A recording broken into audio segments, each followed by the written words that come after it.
Ces musiques ont traversé le temps. Le père du jazz manouche, c'est lui, Django Reinhardt, incroyable itinéraire que celui de cet enfant des rues, devenu l'un des plus grands guitaristes du XXe siècle.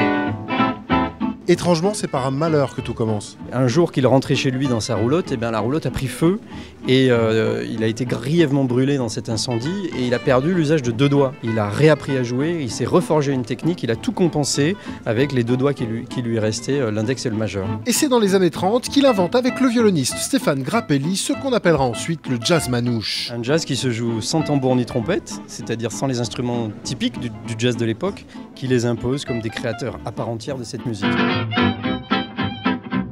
En découvrant cette exposition, quand on est le petit-fils, qu'est-ce qu'on ressent? On entre vraiment dans son monde et dans son époque. Toutes les photos, des revues de presse.